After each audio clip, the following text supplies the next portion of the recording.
Sidhu winner classes के YouTube platform पे आपका हार्दिक वंदन अभिनंदन है।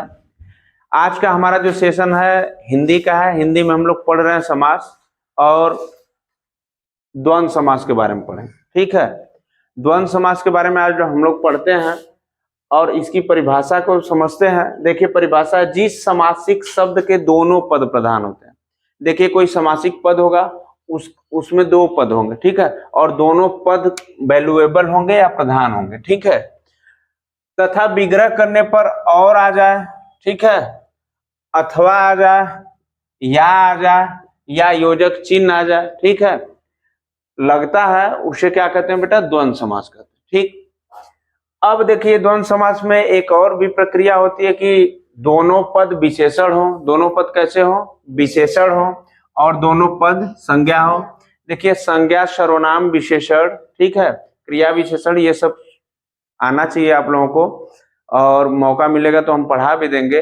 जैसे इंग्लिश में होता है noun, pronoun, adjective, adverb, conjunction, verb, adverb, ठीक है, तो उसी तरह क्या होता है इसमें भी होता है, संज्ञा, सर्वनाम, विशेषण, क्रिया विशेषण, ठीक है, तो इसको पढ़ाया जाएगा। देखिए दोनों पदों के बीच में योजक चिन्ह हो, ठीक है, योजक चिन्ह की बात हम यहाँ भी कर दिए थे। अब देखिए एग्जाम्पल पूछता है, पूछ देगा कि कहीं पर दे देगा रुपया पैसा, तो आपको अगर पता रहेगा कि बीच में योजक चिन्ह है तो आप क्या करेंगे? रुपया पैसा कर देंगे, या इसको कह सकते हैं कि रुपया और पैसा। देखिए यहाँ से माता पिता, माता और पिता, और का लोप हो रहा है कि नहीं हो रहा? हो रहा है। आगे देखिए भाई बहन, इसका भी विग्रह करो, भाई और बहन, लाभ और हानि, यश और अपयश, राजा और पाप और पुण्य, जय और पराजय। जय पराजय का मतलब ये होता है कि जीतना और हारना, ठीक है। आगे देखिए तन मन, तन और मन, यहाँ पर हो जाएगा तन मन और धन, ठीक है। आगे देखिए दाल भात, दाल और भात, बाटी चोखा, बाटी और चोखा, खरा और खोटा, खरा सोना और खोटा सोना। एक होता है, दो बच्चे एक माँ बाप के होते हैं, तो एक को क्या करता है कि अच्छा होता है और एक बुरा होता है, तो एक को क्या कहते हैं माँ बाप, ये हमारा खरा सोना है, और उसको क्या कहते हैं? एक खोटा सिक्का है। चलो आगे देखिए आगा पीछा। आगा पीछा का मतलब समझ रहे हैं आप लोग? आगे और पीछे, गंगा और यमुना, गंगा और यमुना, घास और फूस, घास फूस। देखिए यहाँ आप लोग, देखिए दाल और रोटी, उसके बाद क्या है? लोटा डोर, क्या है? लोटा डोर। फिर देवासुर आ जाएगा अगर एग्जाम में, देवासुर, देवों का सुर, या देवा और असुर, देव और असुर। इसका जब विग्रह करेंगे क्या करेंगे? देव और असुर हो जाएगा, ठीक है। साग पात, साग पात खाते हैं हम लोग, साग और पात।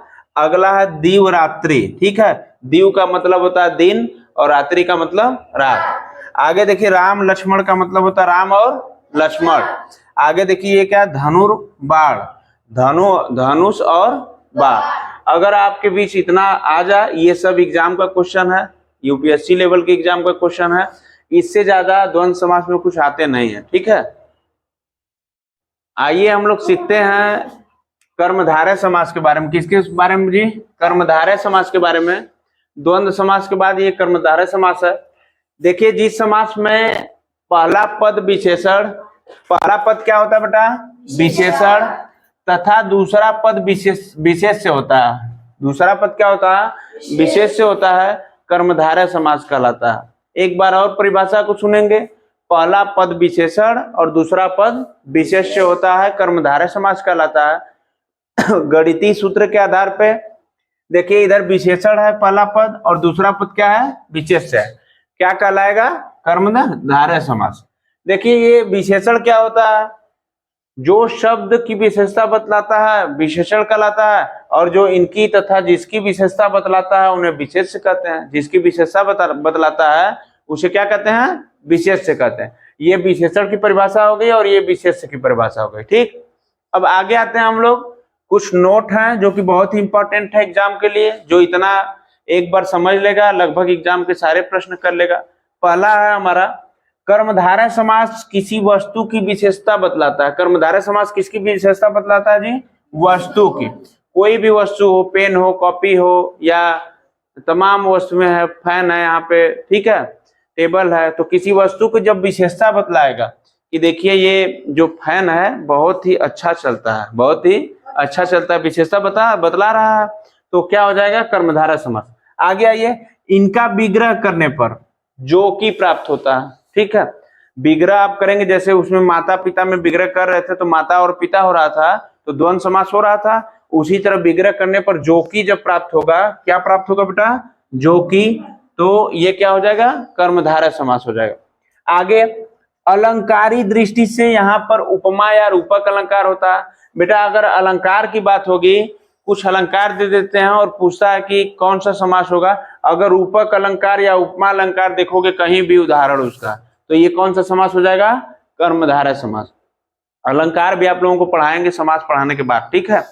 ये देखिए, रूपी शब्द भी कर्मधारय समास का ऐसा होता है, अगर कहीं पर भी रूपी शब्द लग जाए, ठीक है, रूपी शब्द जैसे ज्ञान रूपी, प्रकाश, ठीक है, अगर ऐसा शब्द आ जाए रूपी बीच में लगा हो तो कौन सा समास हो जाएगा?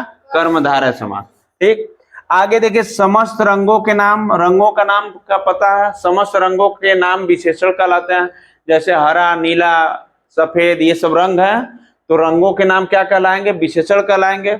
आगे, समस्त गिनतियां विशेषण होती हैं। समस्त क्या होती है बेटा? गिनतियां, जैसे 1 to इनफाइनाइट, 1 2 3 4 5 6 7 8 9 10 11 12, कहां तक चला जाएगा?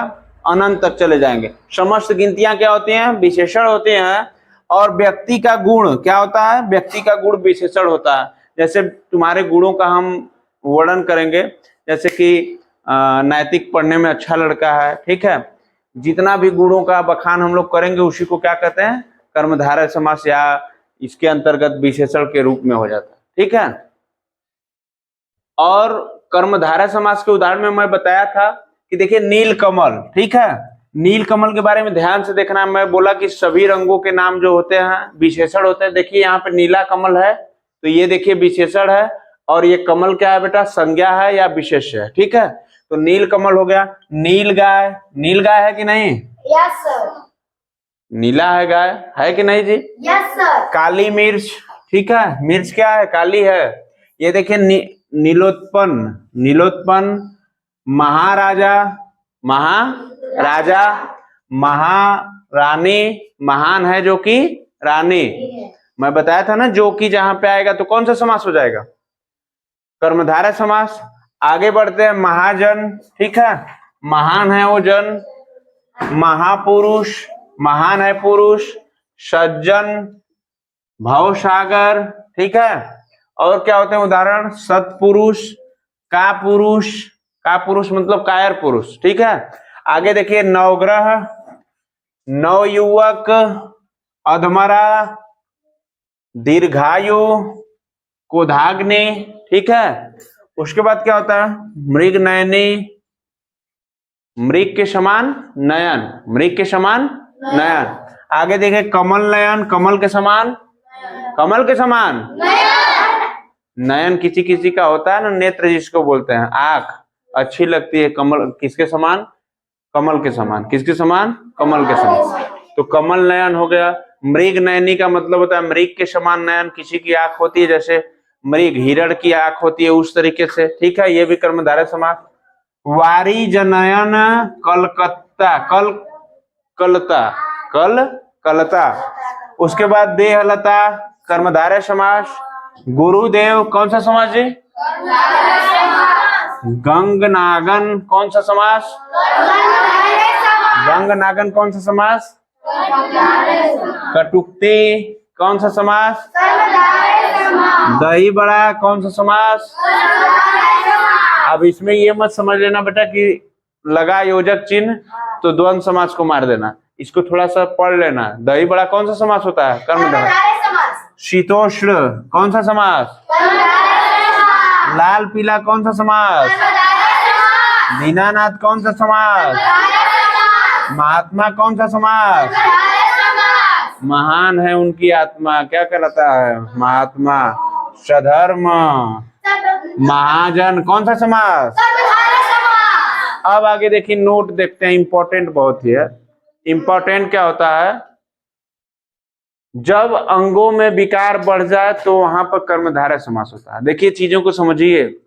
जब आपकी बॉडी है, शरीर है, कोई भी अंग विकृति आ जाती है, मान लो अंधे हो गए तो लोग आपको अनहरा बुलाने लगते हैं, बुलाते हैं कि नहीं? या अंधा बुलाते हैं।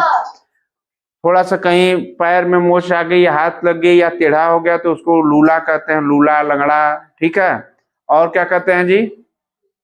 देखिए जैसे आ जाए, अगर गुंगवा, गूंगा आ जाए तो गूंगा आ जाए तो कौन सा समास हो जाएगा? कर्मधारय। बहरा या बहिरा आ जाए तो कौन सा समास है? अगर लंगड़ा आ जाए तो कौन सा समास है? लूला आ जाए तो कौन सा समास है? लूले व्यक्ति देखो ऐसे ऐसे चलते हैं कि नहीं चलते हैं, उसको लूला कहते हैं। लंगड़ा जिसका पैर टूट जाए या टेढ़ा हो जाए उसको लंगड़ा कहते हैं। बहरा जिसको कान से सुनाई न दे उसको क्या कहते हैं? बहरा। गूंगा किसको कहते हैं? जो बोल नहीं पाता, ठीक है, उसको क्या कहते हैं? गूंगा। और क्या बोलते हैं? आन्हर, समझी गए, अंधे व्यक्ति को। कोतर, आन्हर कोतर चिढ़ाते हैं लोग। अधपका, ठीक है, अधपका मतलब क्या होता है? किसी फल से तात्पर्य है, ठीक है। आगे हम लोग आते हैं, नोट नंबर 2 है हमारा, कुछ शब्द बहुब्रीहि और कर्मधारय दोनों समास होते हैं, ठीक है। मैं बताया कि देखिए ये जो आपका 3, 2, 5, 2, 7 ठो दिया है, ये कभी बहुब्रीहि हो जाते हैं तो कभी कर्मधारय होते हैं, दोनों में रखे जाते हैं, ठीक है। तो इसको याद कर लेना है। पहला कौन सा? पीतांबर। कौन सा बेटा? दूसरा नीलांबर। दूसरा क्या है? देखिए कैसे ये बहुब्रीहि होता है और कैसे कर्मधारय होता है। देखो पीला है अंबर, पीला, पीतांबर का मतलब होता है क्या? पीला है जो कि अंबर। देखो पीतांबर हो गया मतलब जो कि आ रहा है, इसलिए क्या हो गया? कर्मधारय हो गया। और एक पीतांबर होता है, किसको कहते हैं? जिसका पीला है अंबर, किस भगवान को कहते हैं? विष्णु भगवान को। और इसी तरह नीलांबर, नीला है अंबर अर्थात जो कि क्या आ जाता है बेटा? शंकर, अर्थात शंकर। जब अर्थात शंकर आएंगे तो बहुब्रीहि हो जाएगा, जब अर्थात की बात हम नहीं करेंगे तब तक कर्मधारय होगा। महादेव अर्थात शंकर, बहुब्रीहि हो जाएगा और कर्मधारय भी हो जाएगा। नीलकंठ बता ही दिए, नीला है कंठ अर्थात शंकर भगवान, तो ये भी क्या हो जाएगा? बहुब्रीहि भी हो जाएगा और कर्मधारय भी हो जाएगा। महावीर, महान है वीर, जिसको वो हनुमान भी बोलते हैं कभी कभी। जब हनुमान बोलेंगे तो बहुब्रीहि हो जाएगा और महावीर बोलेंगे तो कौन हो जाएगा? कर्मधारय हो जाएगा। परमेश्वर, परमेश्वर का क्या होता है? परम धन ईश्वर, मतलब अर्थात क्या हो गया? विष्णु और ब्रह्मा, विष्णु, महेश तीनों लोग हो जाएंगे, ठीक है। घन श्याम, ये सब क्या हो गया? कर्मधारय में भी आते हैं और किस में आते हैं बेटा? बहुब्रीहि में भी आते हैं। तो इतना क्या करना है? रट लेना है, कभी भी एग्जाम में आ जाए, कभी भी एग्जाम में आए तो क्या करना है? इसको कर लेना आसानी से, ठीक है। तो ये रहा हमारा कर्मधारय समास, ठीक है। Thanks for. देखिए हम लोग सीखेंगे आज बहुब्रीहि समास के बारे में। बहुब्रीहि समास होता क्या है, परिभाषा क्या होती है? जिस समास में कोई पद प्रधान न हो, इसमें बेटा प्रधानता मुख्य पद कोई नहीं होता, ठीक है, प्रधानता किसी की नहीं होती है, बल्कि दोनों पद मिलकर तीसरे पद की प्रधानता बतलाते हैं। इसमें न पहला पद प्रधान होगा न दूसरा पद प्रधान होगा, इसमें दोनों मिलकर किसका बताते हैं? प्रधानता तीसरे पद की। किसका बताते हैं? तीसरे पद की। वहां पर बहुब्रीहि समास होता है। बात समझ में आई? न पहला पद प्रधान रहेगा न दूसरा पद प्रधान रहेगा, दोनों मिलकर एक अर्थ प्रकट करेंगे, तीसरा पद बनेगा, वो तीसरा पद क्या होगा? प्रधान होगा, ठीक। आगे हम लोग बढ़ते हैं। नोट नंबर 1 है हमारा कि पर्यायवाची शब्द प्राय बहुब्रीहि समास होते हैं। तुम लोग समास देखना जितने भी होंगे, पर्यायवाची अगर आ जाए, पर्यायवाची समझ ही रहे हो कैसे होते हैं? जलज, नीरज, अंबुज, तोयज, वारिज, पंकज, ऐसे ऐसे अगर शब्द आ जाए तो आंख बंद करके टिक मार दो किसको? बहुब्रीहि समास को। बात समझ में आ रही है? अगर कहीं भी पर्यायवाची शब्द दिख जाए तो कौन सा समास होगा? बहुब्रीहि समास। अब आगे बढ़ते हैं हम लोग।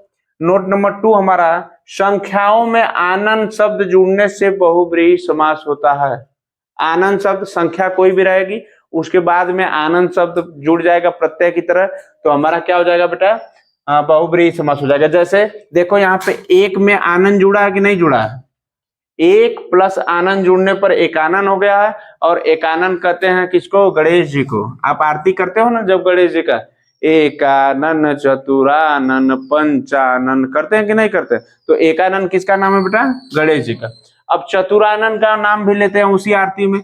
चतुरानन किसको याद करते हैं? ब्रह्मा जी को। किसको याद करते हैं? ब्रह्मा जी को। क्योंकि देखिए इसमें चतुर प्लस आनन लगा है कि नहीं लगा है? चतुर मतलब 4 और आनन मतलब बता ही दिए कि ये जब बाद में जुड़ता है। आगे हम लोग बढ़ते हैं, देखो पंचानन। पंचानन का मतलब होता है पंच प्लस आनन। तो पंच मीन्स 5 होता है कि नहीं होता है? संख्या हुई। तो देखो यहाँ पे पंचानन किसको कहा जाता है? हनुमान जी को। किसको कहा जाता है? हनुमान जी। देख रहे हो इस शब्द में कोई भी शब्द की प्रधानता नहीं है, तीसरा शब्द बन रहा है। ठीक है, अब देखिए षडानन। षड माने होता है 6। षड माने क्या होता है? 6। आनंद जुड़ गया, कार्तिकेय भगवान को कहते हैं। किसको कहते हैं? कार्तिकेय। गणेश जी के भाई थे। गणेश जी के भाई थे, शंकर जी के पुत्र थे कार्तिकेय। ठीक है, आगे देखिए दशानन। 10 प्लस आनंद लग गया तो 10 माने 10 होता है 10। और आनंद मतलब बताई दिए जब जुड़ेगा तो कौन सा हो जाएगा? दशानन मतलब 10 सिर वाला, अर्थात रावण। अर्थात रावण। रावण को कितने सिर थे? 10 सिर थे। जब भी परिवर्तित करना चाहता था कोई भी सिर में परिवर्तित हो जाता था। आगे देखिए नोट नंबर 3। नोट नंबर 3 हमारा यह है कि स, जब स बेटा साथ में लग जाए किसी के, ठीक है, तो वहां पर भी बहुव्रीहि समास होते हैं। जैसे परिवार होता है, परिवार होता है, भोज कोई खिलाता है आप लोगों को, कोई मान लो किसी के घर शादी पड़ी है या मृत्यु भोज हो गया, तो एक देखेंगे झारा देते हैं लोग और एक सिंगल आदमी को देते हैं। तो जो झारा वाला होता है आकर बोलते हैं कि सपरिवार आना है। स का मतलब एक भी लोग छूटने न पाए, जितने भी सदस्य हैं सबको क्या करना है? आना है भोज खाने, यही कहते हैं सपरिवार। तो सपरिवार वाला जहां मामला स जुड़े वहां पर कौन सा समास हो जाएगा? बहुव्रीहि समास। कौन सा समास होगा? बहुव्रीहि समास। सपत्नीक, ठीक है, बल में स जुड़ेगा, सबल हो जाएगा। संदेह, कौन सा हो गया बेटा? संदेह। ये सब ऐसा दिख जाए जहां पे स पहले, तो वहां पे कौन सा समास हो जाएगा? बहुव्रीहि समास। ठीक है, नोट नंबर 3 भी पढ़ लिए। नोट नंबर 4 की तरफ हम लोग बढ़ते हैं। नोट नंबर 4 में देखिए क्या है, जहां पर घात प्रतिघात हो वहां बहुव्रीहि समास होता है। इसमें बहुत मजा आने वाला है उदाहरण में। देखिए जब भी आपको मिल जाए पटका पटकी, पटका पटकी, लोग कहते हैं ना, बच्चे जब आपस में भिड़ जाते हैं तो कहते हैं कि चला आज पटका पटकी हुई, देख ले के बढ़िया है। ठीक है, कहते हैं ना। तो पटका पटकी अगर मिल जाए तो कौन सा समास हो जाएगा? बहुव्रीहि समास। आगे देखिए मारा मारी।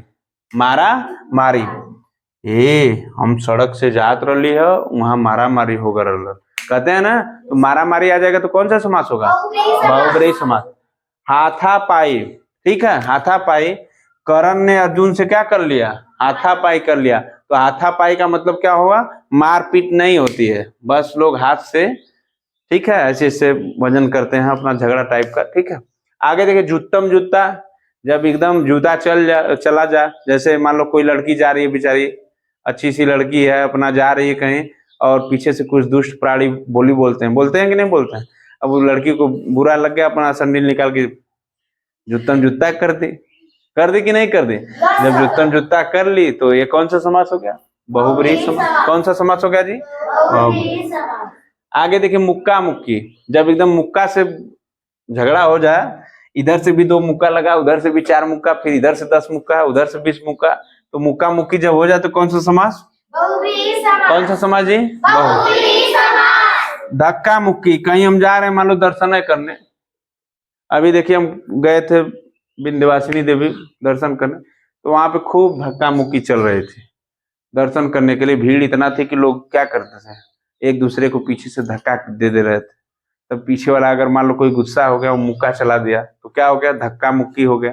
तो ये भी कौन सा समास हो गया जी? बहुव्रीहि समास। आगे देखिए लट्ठम लट्ठा। जब लाठी वाली मार होने लगे, लाठी वाली देखे हो कि नहीं? अरे गोजी वोजी जब चलने लगे तो लट्ठम लट्ठा उसको बोलते हैं। तो कौन सा समास हो जाएगा? बहुव्रीहि समास। आगे देखिए नोट नंबर 5 है हमारा। देखिए एक निश्चित क्षेत्र जुड़ा है। निश्चित क्षेत्र के लिए जैसे हैदराबाद हो गया, छत्तीसगढ़ हो गया, पंजाब हो गया, वाराणसी हो गया, जम्मू कश्मीर हो गया, पंचवटी हो गया, निर्जन हो गया, और भी देखो इतने मैप में आपके 28 राज्य हो गए और केंद्र शासित राज्य हो गए, जहां पे निश्चित स्थान है, जैसे वाराणसी है कि नहीं है, वाराणसी है, बगल में ही है आपके, तो वाराणसी जब निश्चित स्थान हो जाएगा कोई भी, तो वहां पे कौन सा समास होगा बेटा, बहुब्रीहि समास होगा। और हम पढ़ाए भी थे कि बहुब्रीहि प्लस कर्मधारय, बहुब्रीहि प्लस कर्मधारय, कर्मधारय वाले सेशन में उसको पढ़ाए थे कि कर्मधारय समास और बहुब्रीहि समास कौन कौन से होते हैं, ठीक है, उसमें पढ़ाए थे दशानन वगैरह और भी परमेश्वर, ठीक है, ये सब। और कुछ चीजें हमारी जो छूटी पड़ी हैं, ये था कि तत्पुरुष और बहुब्रीहि समास कौन से होते हैं, ठीक है। तो आप कमेंट सेक्शन में जवाब देंगे कि बहुब्रीहि प्लस तत्पुरुष अपवाद हैं जो कि कौन कौन से होते हैं, उसको आप क्या करिएगा, कमेंट सेक्शन में जवाब दीजिएगा। Thanks for watching my class, my videos, my Hindi, my समास, ठीक है।